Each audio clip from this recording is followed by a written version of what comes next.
And hello, Hearts of Oak. Thanks so much for joining us once again. And it's great to have Karys Rhea back with us again. Karys, thanks so much for giving us your time today. Thank you. It's great to be with you again, Peter. No, thank you. And obviously, people can follow you there as your handle on X. Go and make use of it. And I would think, Karis, I've seen a number of your articles that you've done recently, well, at end of last year and into this year, mentioning kind of the woke right. And I think we had James Lindsay on probably 2 weeks ago actually discussing this issue. But one article I remember was from the MEF Middle East Forum. And the title was America First Divided, Why Trump and His Men Must Guard Against the Woke Right That Mimics the Left. So maybe we can start there because some would say that the amount of issues that President Trump needs to fix are so vast and that MAGA is going to be a very large tent. So, how kind of do you address that? And maybe people just nodding things that we may disagree with? Hmm. Yeah, that's a great question and gets really to the core of this. Well, I don't think that this issue of the woke right or whatever you want to call it, some people are very offended by that term. I think it's pretty appropriate. Can be solved by one man alone. This is largely a cultural phenomenon. It is happening from the bottom up. It really started online and now it's spreading into the real world, shaping hearts and minds, especially of the MAGA youth under like 30 years old. The real danger here is Tucker Carlson because he is the connection to the state. And so he has the ear of people like Don Jr. and JD Vance and even President Trump. So I think this needs to be something that really just starts to make it into the mainstream conversation. So the people can themselves decide like what direction do we want MAGA to go in? Do we want MAGA to stay true to its original principles? Look at Trump 45 and the way that President Trump governed. Or do we want it to go in this increasingly new direction of neo isolationism, anti Zionism, demonization of people that disagree with us, namely neocons as warmongers and warhawks? Do we want to start engaging in historical revisionism and moral relativism, just like the left does? Do we welcome, phenomenons like misogyny, like misogyny and the manosphere culture, like the Andrew Tates and the Dan Bilzerians? Do we welcome gambling and other vices that are clearly not in accordance with biblical values? Um, and I think that that's largely for the people to decide. And the way to make that happen is for conservatives to recognize what is going on and understand that they are being gaslit by a number of influencers that have millions and millions of followers and are trying to create a new normative politics for the Trump movement and act as if this has always been Trump's politics, which it's not. I am not for censoring these people. They are free to say everything that their heart desires, and we are free to push back against them. And if they are acting like our pushback is a form of cancel culture, then that's another thing that the people need to realize, that they in fact are the ones trying to shut down discourse because they can dish it out, but they can't handle the pushback. And that's one of the ways that they mimic the left, is this sort of embrace of demonization of people who think differently than them, and screaming cancel culture and you're just a neocon in the same way that the left has been screaming you're just a racist or a white supremacist. Yeah, I want to pick up on a couple of those and the influencers, but I just want to ask your general thoughts because there have been many appointees most of us will have no clue about, and it's the high profile ones that we see heading up those separate departments. So, I mean, what have your thoughts been on kind of those appointments that Trump has made to the administration? I think his appointments have largely been in alignment with his values. It is true that with the advent of the Maha movement, for example, that there has been, as you said, like a big tent this time around with the movement, with the MAGA movement, and it has uh, welcomed former liberals or even maybe current liberals but that share Trump's kind of heterodox vision and are very wary of government overreach and just became so jaded by the Democratic Party because of what happened in COVID and suppression of certain scandals like the Hunter Biden laptop and the lab leak theory and Russiagate. And I think that's a great thing. But I think once you do that, once you open up the movement to sort of, very, very disparate kind of views and focuses, you have to be mindful of that. And you have to be careful and you have to monitor that because that means that there is going to be more room for hijacking the movement. And there is going to be more room for different groups to kind of push forward their focuses, right? And try to make that the center and the mainstream of the MAGA vision. And um, I don't think we have been so discerning of that. Um, you asked what I think of Trump's appointments. I think that they have largely been good. Um, I think that there have been a few questionable ones. I know that a lot of people that are uh, very, very supportive of the original MAGA foreign policy agenda have been critical of somebody like Steve Witkoff.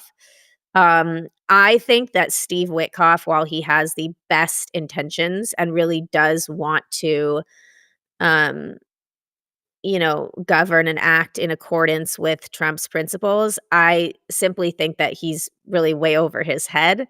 And he even said it himself on the news that the first time around with the ceasefire, he got duped by Hamas. I think he even used those words. How does So anyone get duped by Hamas? I know, and so I think that you might be seeing some of that now with, the Iran negotiations, surely with Qatar. It's no secret that Witkoff is in bed with Qatar, as are other appointees like Pam Bondi, and I've even heard Kash Patel. But I don't think that necessarily compromises them to a point where they suddenly become anti-Israel or anything like that, right? I think it's something to keep in mind, and definitely an issue.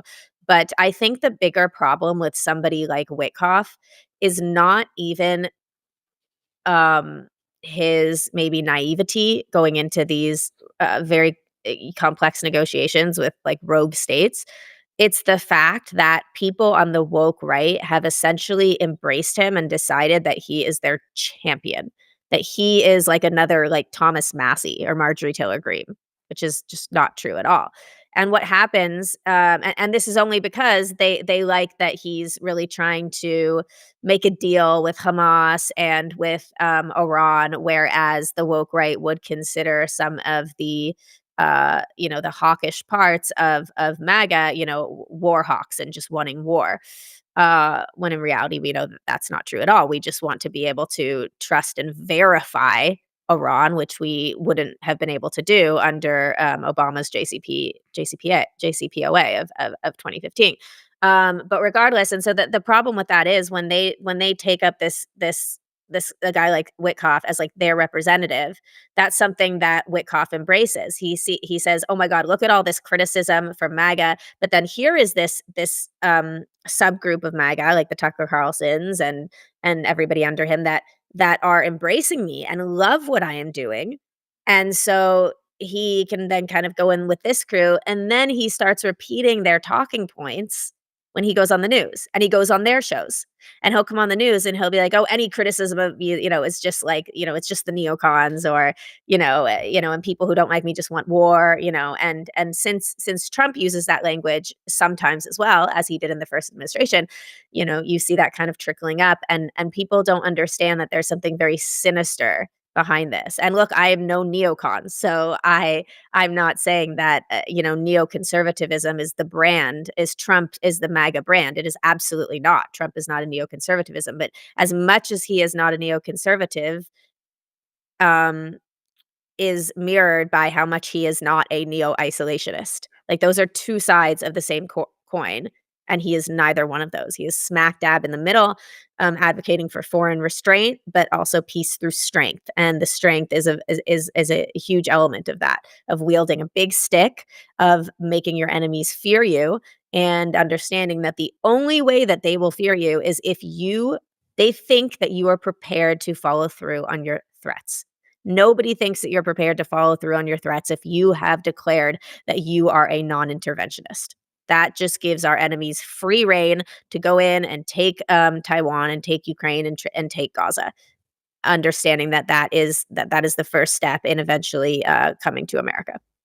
I think peace through strength is a term that probably President Trump puts forward more than anyone else. But I want to kind of touch on the background. So, I mean, back in 1948, whenever Israel declared independent, the provisional government of Israel declared the new state of Israel back on the 14th of May, President Truman, as president, was, I think, one of the first leaders, if not the first, on the day of agreeing with that and recognizing the new Jewish state of Israel.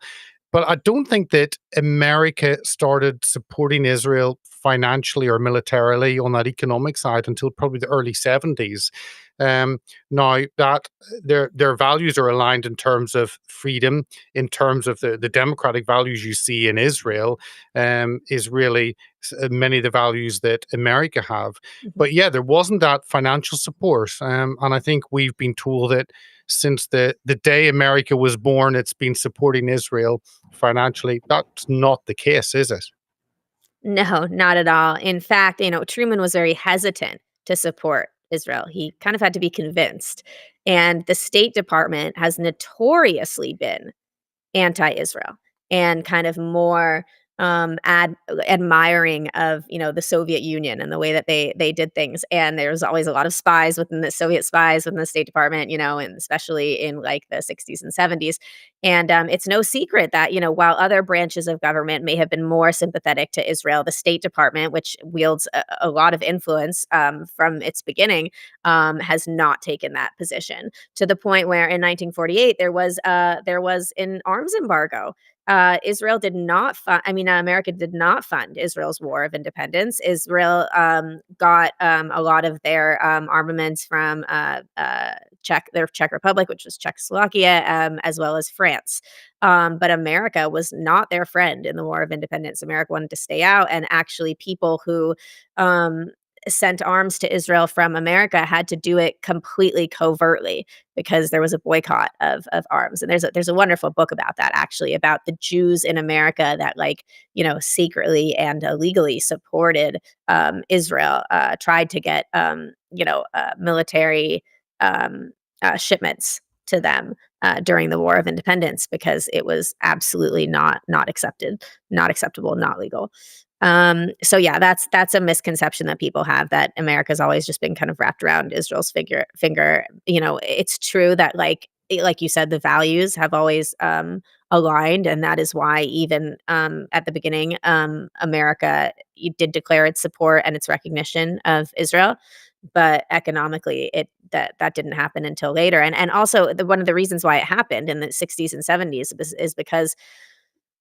is because America saw how in such a short amount of time, Zionists had essentially reestablished this incredibly this flourishing state that was reaping all sorts of benefits and attracting immigrants from all over the world, not even not even just Jewish immigrants, but Arab immigrants. And America really needed some sort of stalwart in the Middle East, and a state that they could rely on, and that was strong, and that could actually, because we have the same enemies that could actually do some of the dirty work that America did not want to do.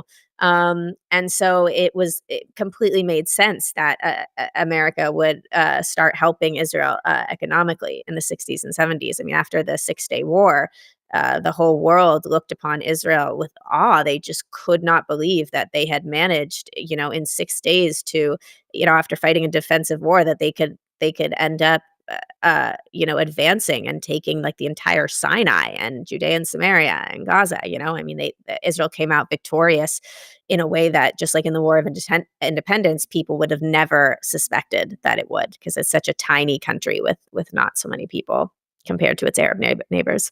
No, they're two phenomenal. The 48 and 67 being so decisive. And anyone I've read so many books about, both of them.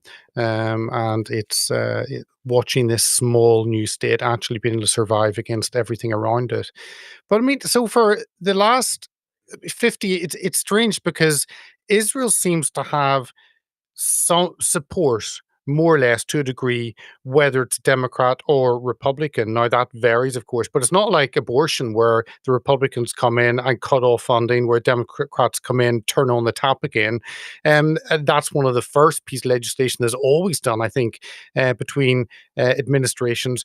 But on the state of Israel, you don't have such huge changes. And I know the Democrats often make noises about linking military aid to some restrictions, and Biden did some of that.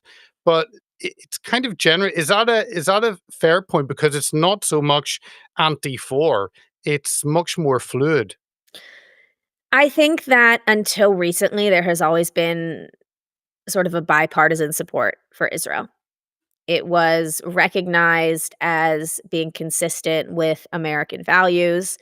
Um, People understood, even intuitively, if not consciously, that the founders of America, the writers of our Constitution, had in mind, Mount Sinai and Moses and the 10 Commandments when they sat down and decided on the framework of this country. And so I think people, Christians in this country especially, largely understood that Judeo-Christian values formed the bedrock of this nation, and that we are tied to the state of Israel in that way. I think in the 2000s, when you saw the kind of progressive wing of the Democratic Party hijack the the mainstream liberals, you saw it go in a little bit more of you saw it go in a different direction. So while I think most liberals now, like in Congress or even in the Biden administration, would pay lip service to supporting Israel, behind the scenes, actually, you saw that was not the case. That Biden was an absolute disaster for Israel, and that his administration put so much pressure on him to be supporting the Palestinians, to be, he had Israel tied one hand behind its back. He would dangle, aid in front of them, holding it hostage one minute, releasing it the next, based on um concessions that Israel would have to make to Palestinians, which ended up being Hamas, right? And there's all different sorts of ways. There was a lot of people in the administration too that were vehement anti-Zionists. I think that you see that increasingly happening with the Republican Party now that they're in power, and that is the danger, right? Jews found Conservative Jews and Orthodox Jews found a home on the Republican Party, right? And if the Republican Party goes the way of the Democrat Party, where you have like this small group of anti-Zionists that end up hijacking the movement, then essentially, where do we belong, right? I mean, like it's true that most Jews in the U.S. are liberal, but even they have kind of veered more to the right after October 7th, after seeing the explosion of anti-Semitism, not just in America but around the world. So that's a huge threat. I mean, we saw what happened in the UK, where in your country, when Keir Starmer won, and now Jews, they've polled Jews, and they feel increasingly unsafe. And uh, I mean, I think that, in Canada too, you're gonna see like a Jewish exodus. I mean, it was an existential election for the Jews in Canada. There has been rank anti-Semitism that has taken over the universities, taken over cities like Toronto, and Canada has done absolutely nothing about it. Um, so so we have to so this is why I'm speaking out against these people, is because one of the reasons why I supported Donald Trump, because I come from the left as well. I used to be a Bay Area liberal, and I mean, I was a conservative before I supported Trump, but it was a long road for me to become an independent and then become a conservative and then to become a MAGA conservative. And even though I was a conservative, I didn't vote for Trump in the first election. And then I saw how he governed. And among many things, one of the reasons why I felt so aligned with him was because of his support of Israel. And support of Israel doesn't necessarily mean military aid. Like, I am actually one of those Zionists that believes that, like, over time we should actually decouple and we should not be dependent on American aid, which Israel, I say we, America, Israel interchangeably, but really I'm American, and I'm an America first MAGA conservative. But I have lots of family in Israel and I lived there for a year. So, Israel should not be in a position where they are financially dependent on America, because we saw what happened when Biden was in office, and the soldiers on the ground going into Gaza could not get the things they need because Biden was holding up shipments. It's really that simple. And because America had off after the Yom Kippur War, they started, like, offshoring all their, like, manufacturing to America, and they gutted many of their most important, on the ground military units, and started relying much more on the Air Force and on technology. And these are some of the factors that led to October 7th, and Israel is reeling is understanding now, "Oh my god, we need to bring everything back, to our own soil." I mean, obviously they can't, build like F-35s, but there's a lot of stuff they can build. And they're starting, I think, to understand that's what needs to happen. Let me ask, because for me, it was American support for Israel seems to come from two perspectives, and I'm completely aligned with both. One is because of the Bible, because of Genesis 12, 2 to 3. God makes promise to Abraham. I'll read it. Says, I will make you into a great nation. I will bless you. I will make your name great so that you will be a blessing. I will bless those who bless you and curse those who curse you. And all the families of the earth will be Mm, blessed through you. And that's traditionally been the Christian understanding as well. And that's why one benefit to Israel is Christian tourism going over there, and that support. But the other side is it's a rational belief that Israel is the only non-Muslim country in the Middle East and it stands as a bulwark against Islam. So to me, it's a spiritual support, or comes from a spiritual understanding, but also naked self-interest as well. Because for America, and for really, it should be for the world, it's much better to have a strong Israel in the middle of the Middle East mhm. than it is to have a weak Israel or a non-existent Israel. Is that a fair assessment? Kind of, those are two of the major understandings of why there is this support for Israel. Absolutely, and I wanna touch on the second one. I would encourage, you to have Josh Hammer on the podcast. He wrote an incredible book, called Israel and Civilization: The Fate of the State of Israel and the Destiny of the West, I think, and he essentially makes the America First case for supporting Israel.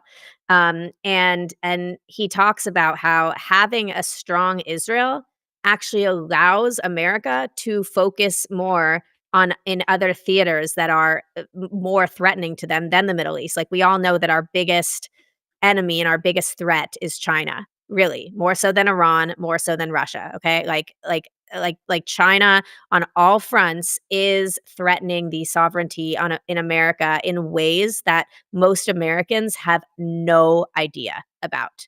Um, and so in order to be able to redirect, our resources to there, and focus on the Indo-Pacific and that region, we need to be able to have allies that we rely on. And if we have Israel in the region of the Middle East that can guarantee that it will take a strong stance against Iran and against radical Islam and Iran's proxy groups, then we can essentially look the other way and focus on the threat of China. I also think that this idea about aid for Israel is really misunderstood. Yoram Ettinger talks a lot about this because he understands the conditions of that aid, which is not really aid. It's really an incredible investment that America has made in Israel that it gets in a really really good return on, right? It's not like America gives Israel a blank check and is like, you can do whatever you want with this. Like, these are credits, right? And actually they have to be spent in America. So on the one hand, this aid, if you will, um, it provides tens of thousands of jobs to America, especially in a city like Boston, right? So, and maybe people would say, oh, well, that just, further bloats the military industrial complex. And there is an argument to that for sure. But do you want to be the one that goes to those Americans and say like, sorry, you don't have a job now because because we pulled out aid to Israel? Like, these are people's lives we're talking about here. But also, like, much more than that. I mean, the amount of intelligence that America gets, and often the terrorist attacks that have been foiled that we don't even learn about in America because they have been foiled, because they have been prevented, have come from Israeli intelligence. I mean, the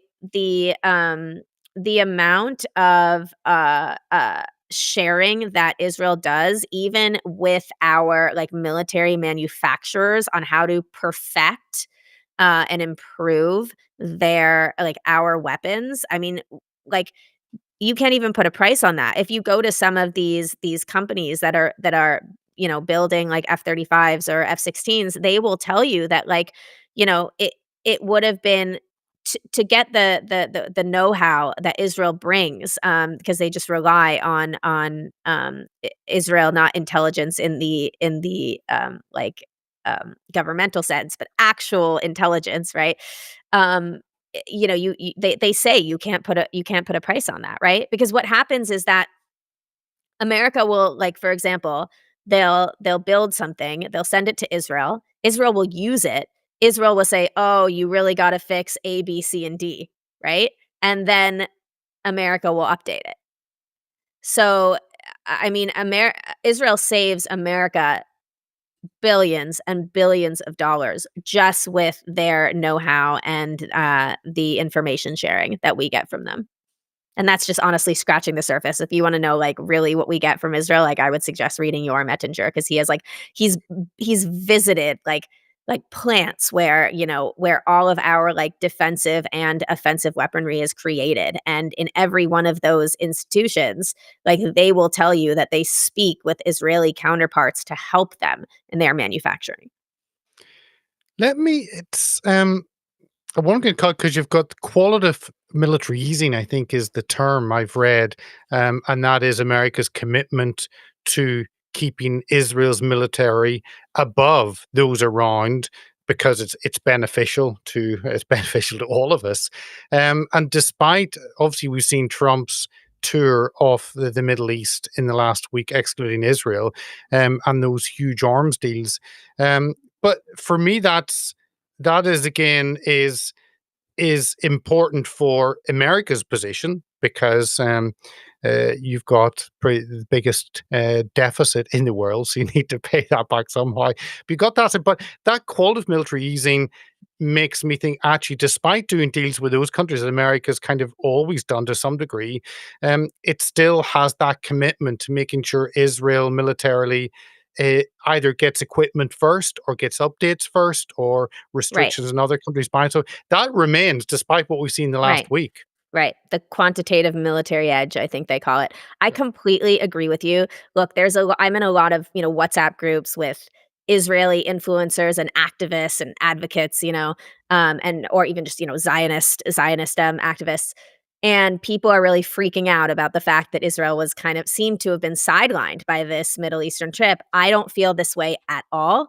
Look, America and Israel are two different countries.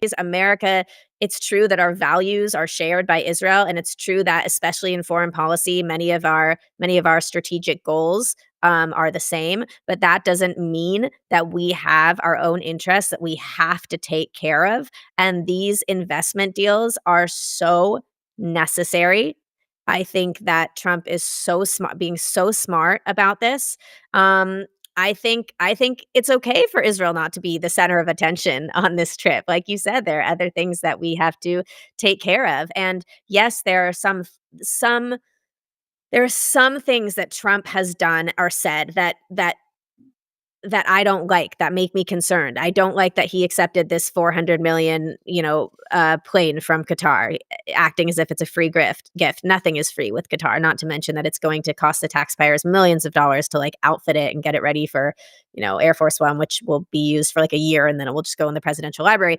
I don't like that he is so close with Qatar, and that he is, inviting the last living American hostage to Qatar, which has literally been funding Hamas for over a decade, to meet with the president and with the emir. There are several things that I am not in alignment with President Trump on, and I think that President Trump has kind of more or less had a blind spot about Qatar and even Turkey for a while. So, but I mean, look, has there ever been a president that I agreed 100% with? I'm not so much of though I'm not one of those people that like idolizes or idealizes public figures. I haven't been like that with celebrities, and I'm certainly not like that with politicians. So it's not like Trump doesn't have his faults.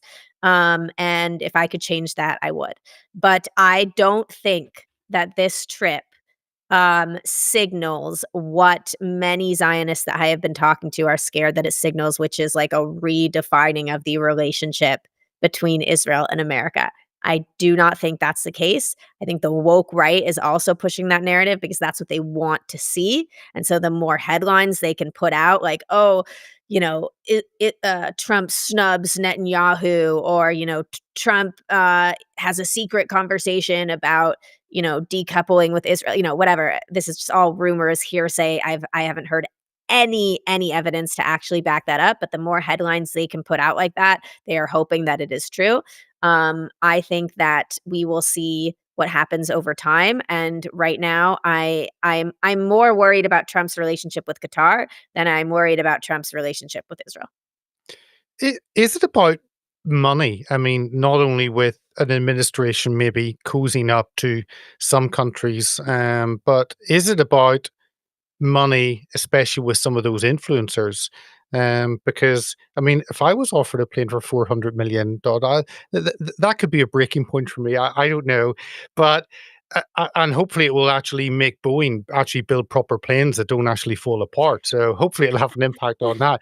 But is this about kind of the more money it builds up, and at some point, people break? That does not mean this administration is, but certainly seems to be for some of those influencers. Well, we're not sure. The only one that we have had direct proof of is Lauren Shen with Tenet Media, who was discovered to have taken money from Russia, and she disappeared after that. However, there's a lot of speculation about that. And the other day, actually, I think it was yesterday, the Washington Examiner came out with an article saying that essentially Qatar has been working very, very hard to influence Trump conservatives. And I think, don't quote me on this because I don't remember all the details of the article. I read it really quickly, but something like that interview that Tucker Carlson did with Qatar, I mean, that was because a PR agency really pushed to have him, interview the Grand Sheikh, the leader of Qatar. So I think that we're seeing more and more that the lobbying and the influence operations that Qatar has been engaging in are proving to be so successful now with this new cadre of, MAGA influencers that are more like neo-isolationists and sympathetic to Iran and to Israel's enemies. I don't see why Qatar wouldn't take advantage of that. I wouldn't necessarily go so far as to say that they are all being funded by Qatar. I don't think that's necessarily the case. I don't even know if Tucker Carlson needs money from anywhere. He's so insanely wealthy. But it certainly has to be investigated. I wouldn't be surprised if they investigated, because some of these influencers, they came, not Tucker, not Candace, but a lot of them just came out of nowhere. Like, and suddenly they had millions of followers. So I think it's worth it to investigate where their money comes from. I wouldn't be surprised if some of it was from Russia, if some of it was from China, you know? Um, there needs to be a lot of forensic analysis done and deep dive investigations on that. I wouldn't be surprised. I mean, the term Zionism, just want to touch on that. To me, it's basically Israel's right to exist as a nation, and where it is with a 3,000 years of history. And we're told that's bad. And also the flip side of that, we're told, well, one, if you push Zionism, that's bad. Surely that's just the right for Israel to exist. So why is that bad? But the second thing is the term Zionist shills, of those who agree that Israel has a right to exist are obviously being paid. Now, there are other countries which we've touched on have a hell of a lot more money than Israel. And Israel is busy trying to protect itself with a defense spending of about one eighth or so, I think, of its budget. I think about 25 billion. Its budget is around $200 billion. So I think it's around an eighth, more than I think any other country in the world spends. So actually, if you want money, probably go elsewhere. We've touched on some of those, but this term Zionism, to me, why is that bad? And Zionist shilling that criticizes those who support Israel as though the Israeli government are paying all these people to see the common sense view that it's better to have Israel where it is as a strong nation than not there. It's so funny because Zionists themselves, like Zionists, like advocates and activists and influencers, we all like joke about this because we're like, please, can the government give us money? We're literally giving them free PR. Where's Like, the money? I and they have know. terrible PR. And the government, the Israeli government is just notorious for just messing things up in this realm. And they have horrible PR and they don't pay us for doing what we do. There might be some coordination in terms of like a specific ministry that deals with like the diaspora ministry or the Ministry of Diaspora and Affairs, which deals with anti-Semitism abroad. Obviously, that ministry is going to be partnering with other people that are fighting anti-Semitism, but that doesn't mean we're being like paid or that we're engaging in like Hasbara or anything like that. So that's just like a total joke. And then if you want to like talk about like Zionist shells, like APAC is always what these people, left or right, refer to when they're talking about a Zionist shill. And that is just such an unbelievable falsehood. For one, APAC is not a foreign lobby. It's not a foreign lobby like the Qatar lobby, like the Iranian lobby. Okay. APAC is Israeli Americans, sorry, Jewish Americans who support Israel, and they want to make sure that we have a strong relationship with Israel. Now, how do we know this is not a foreign lobby that is like secretly doing the bidding of the Israeli government? Because AIPAC and the Israeli government historically have clashed at certain moments of time. And they've gotten into like big fights because AIPAC is more liberal than at times than the Israeli government. And so AIPAC has often pushed for things that are not in Israel's interest. And so, I mean, it's just ridiculous to say that, like, AIPAC is like a wing of the Israel government. AIPAC is no different. Like, if we wanna talk about lobbying in general and how that can be, um, damaging and counterproductive for the American people, then that's fine. We can talk about AIPAC, we can talk about NIAC, which actually is like, an Iranian lobby, and we can talk about the Qatar Foundation, and we can talk about every other lobby group that you can think of, the Native American blah blah blah, and the abortion rights blah blah blah, and the real estate blah blah blah. I mean, like, it's so absurd to single out AIPAC because everybody lobbies for their own interests. And if we've decided that that is allowed, then there's nothing different about what AIPAC does than any other group of Americans that support a cause. Okay. There are Sikhs lobbying for their rights, right? And there are, Somalian Americans lobbying for their rights. Okay. AIPAC is Jewish American lobbying for their civil rights, for Jewish civil rights, and for a strong relationship between Israel and America. And if we even look at the amount that AIPAC spends in relation to other lobbies, like I think AIPAC's like 50 on the list or something in terms of just lobbying. Like, it doesn't even make the top 10.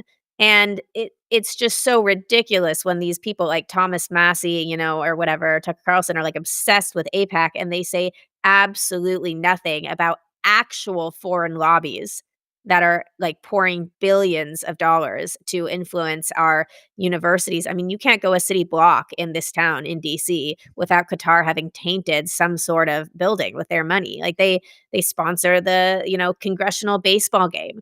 They've poured billions of dollars into our universities.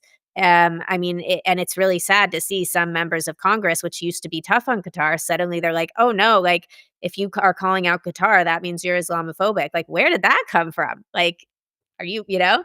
So, so no, I think the whole APAC discussion is a complete smokescreen. It's a Trojan horse, and it's unfortunate because it forces people like me to defend APAC, which I feel like is like a liberal institution that I generally don't support as a conservative. And here I am trying having to defend them because I understand that the attacks against them are not made in good faith, and they're actually just, a dog whistle for singling them out in ways that anti-Semites have done throughout history. I mean, before APAC, people would just say the words Jewish lobby. Well, that's not acceptable anymore, so they say APAC.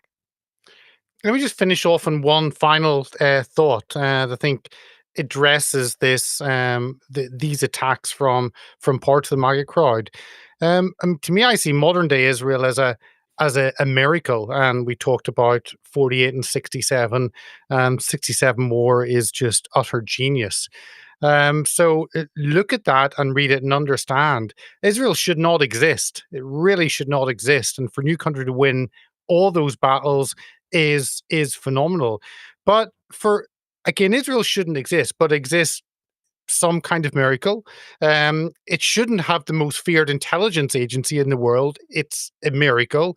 I think instead of people criticizing Mossad, I think really they desperately wish that Mossad was in their own country because it stands up for Israel's interest better than anything. For it to flourish economically, despite being based in that cauldron of hate, is a miracle.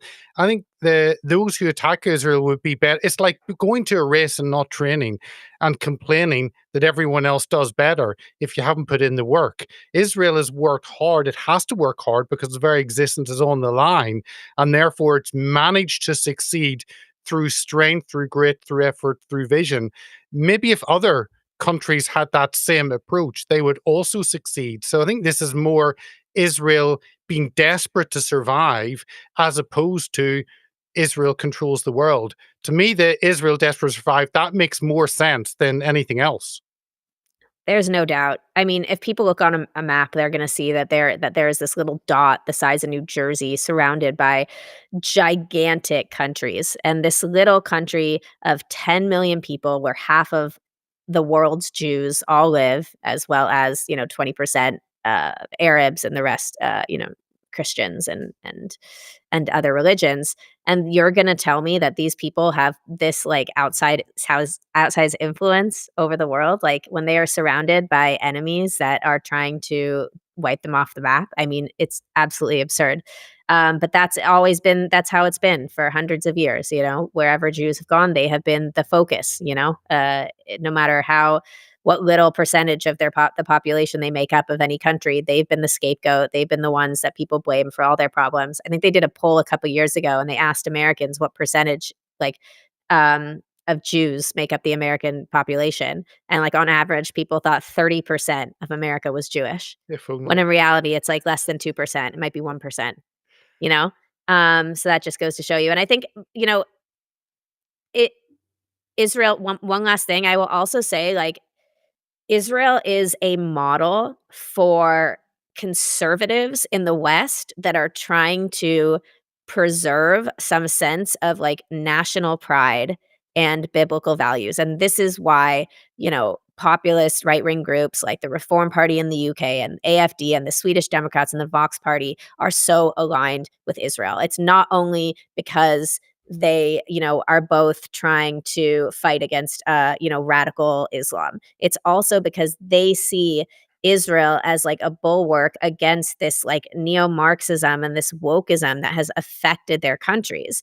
And I'm not saying it's not coming to Israel, because it's starting to. It's starting to seep into Israeli culture as well, but it's nowhere near where it's gotten to in the West. In Israel, you still see a strong national framework. You see people having babies. It's the only country in the developing world that has a positive birth rate. On average, 3 kids for every family, and this is including in the secular in the secular neighborhoods of Israel. It's not just the Orthodox that are having babies, right? You still see an incredible Jewish pride, right? Like that's like what we want to see again in the West in terms of Christianity, right?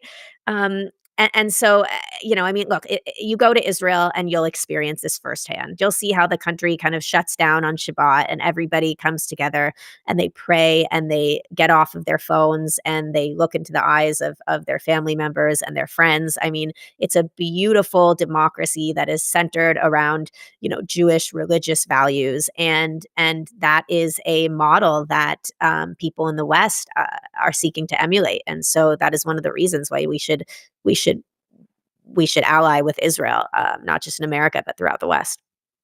Karis, thank you so much for giving us your time. It's a huge topic and one that's more and more in the news. So thank you for coming on and giving us your thoughts on kind of the political ramifications and those conversations that are happening and how support and wide support for Israel is so important. So thank you, Karis.